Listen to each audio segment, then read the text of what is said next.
This is back to 99 with my first build video for the channel.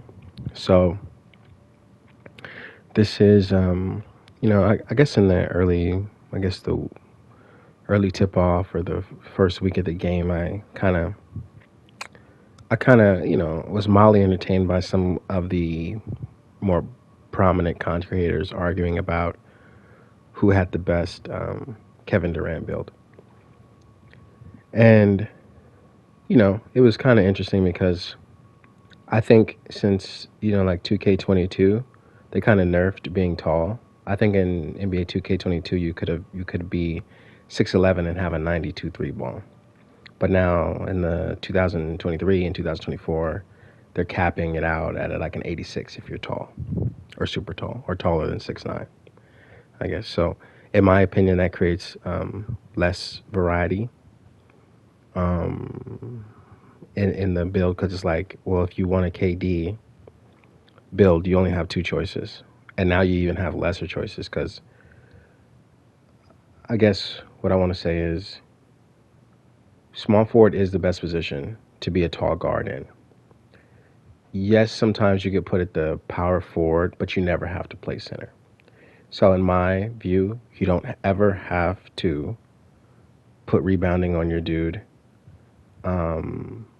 You can just go all the way in. And that's how I've always built my small forward. I used to make him 6'11", and he'd shoot and he'd pass, he'd dribble, he'd do whatever. But rebounding, I'm not worried about that. I'm just trying to play defense a little bit. And if the person scores on me when I'm playing power forward, that's fine. But the most prime position is when you get to play small forward because you're going to be taller than most people. So as we all know, they made it 6'10", so now you have to be 6'10". So I'm going to go through some of these stats, starting with the finishing.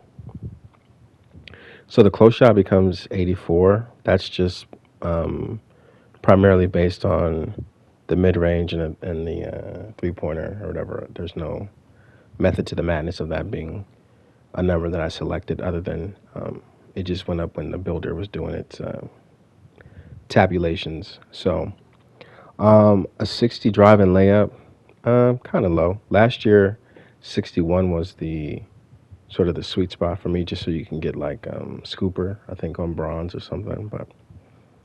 But I don't plan to do a lot of layups with this guy.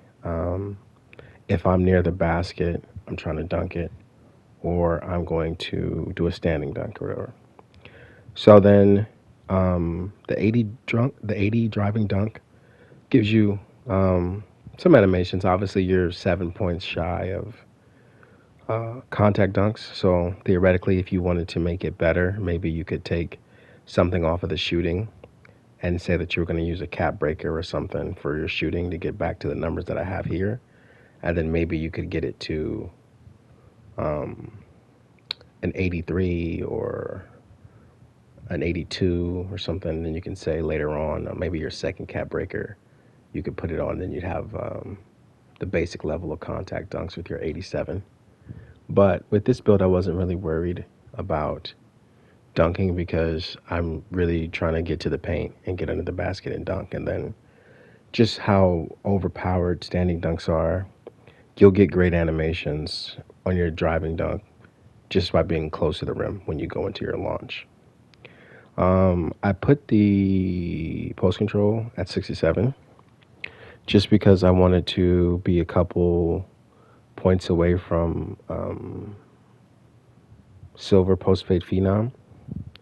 And then depending on how you feel or how you want to play, you could maybe add your +1 badge to the silver post fade phenom when you got it through cap breakers, and then you'd have a 610 with gold post fade phenom if that's something that you find yourself wanting to do. So I just gave myself the leeway to say, I could boost that up to at least a silver, and that way, just when I have my takeover or when I'm on fire or whatever, I could pop off a post fade if I need to. And I would just trust the silver badge, or if I really wanted to get crazy, I could raise it to gold. For the passing, I went to 82. Obviously I would love to have more passing. I would love to have it be like an 89 or something, but It just wasn't feasible. But I did want to have the gold dimer just to see how that would be, and knowing that the way that I play, if I can't score, I'm a passer. I pass the ball. So just a little, boost. And obviously, with every stat in this, you see how there's so many stats besides the shooting that aren't maxed. So you could put 5 attributes wherever you wanted. So if you did put 5 on your passing for whatever reason, you wanted to be some type of KD, Jokic, you could get break starter on gold, and then you could +1 that to break starter on Hall of Fame if you were just really into doing full court passes. You could also take one of your cap breakers and put it on the ball handling to get it to a 75. Um, I put up some gameplay earlier, like the previous video before this. I scored like 46 points on this build in the random rec. I don't really have to, the way that I play, I don't really have to dribble. I don't really care about dribbling. The one cool thing about this year is I was kind of worried about steals. Like obviously the lane steals are crazy, but the people just running up to you with legend and stealing the ball from you, that doesn't happen that much. So I'm kind of thankful for that because most of my builds have just like bronze unblockable. So with the speed for ball, it got 62. I chose that number because that's pretty much the number I used last year, even before everyone else figured out that you didn't need speed with ball. I'm just having my builds have a 62. So he moves pretty good. If you watch the previous gameplay to accompany this video, you can see. But I primarily move without the ball anyway. So going down to, I want to go down to shooting. I kind of glossed over that, but I guess what I was trying to say was, if you want to make a KD build or whatever, you just have to choose between two philosophies. Do you want to be 6'11", like KD? He could be 7 feet, but let's just say he's 6'11".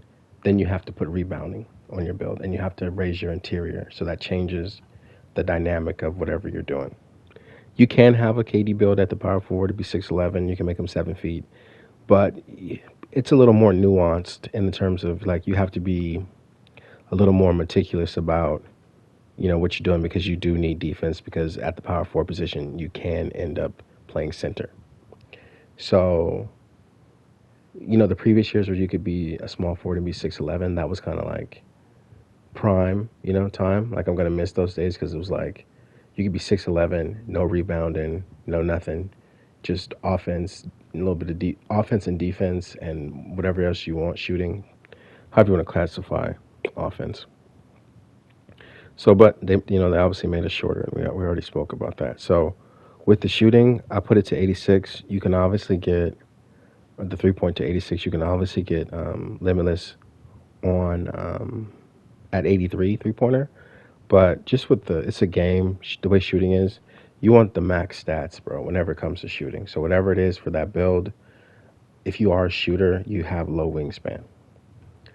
Anything else, I mean, you're just making the game harder for yourself, really. I never go, unless I'm trying to get like a 96 dunk or something, or 99 standing dunk. I never do long arms or whatever on any of my builds. So I've seen some people make some LeBrons, and they're like, well, LeBron, and he's 6'8" and has a 7-foot wingspan. And I'm like, you already fucked up just by doing that, because you're taking away shooting from your build. But that's just my own philosophy. So with that 86, you can run like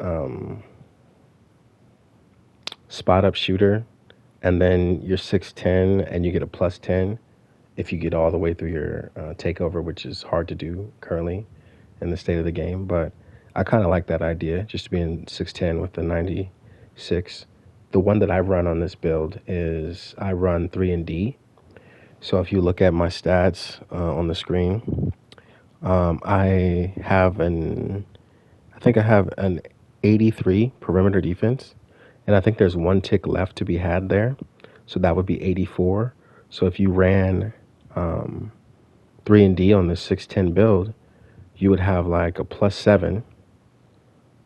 So you might get 91 perimeter defense when you're on takeover, and you have an 88 block, and you can put your +1 on challenger, so you'd have gold challenger and a 91 perimeter on a 6'10", and you still have the marksman perk. So to me, that's pretty game breaking. Just in the sense that, a lot of people are making small builds or they're doing whatever, but they're not really expecting you to be 6'10", focusing on defense, and you're pretty much a lockdown on the perimeter. Obviously, if you go into the interior, you only have a 70. But if I'm fighting another big down there and he wants to dunk on me on this build, that's perfectly fine. Because with my standing dunk, whenever I get down there on the other end, I'm going to dunk on one of their guards or him. And whatever else happens on the other side, I am knocked down from three. And at best, if the other center or other power forward or other small forward can shoot, we're giving up the two sort of strategically. But if they can shoot, they won't be able to because our perimeter defense is so high and our wingspan is, long. So I'm not going to pause that. But so that's kind of the idea behind it. And then on defense or on rebounding, you get bronze rebounding artist or whatever it's called. I'm not sure what the rebounding badge is, but you get it. And that's just kind of because that's whatever the builder did. The builder was just like, it was pretty much there. Like there's no rhyme or reason for that. It just kind of went up high enough, and I was like, all right, cool, whatever. For your speed, you're going to have an 82 speed. For the agility, you're going to have a 78. Compared to my other builds that are pretty fast, this is kind of slow, but if you run Make It Rain, you become faster. And then the vertical 85 is just so we can maybe get some threshold animations when you go up for your standing dunk. But that's the build, guys.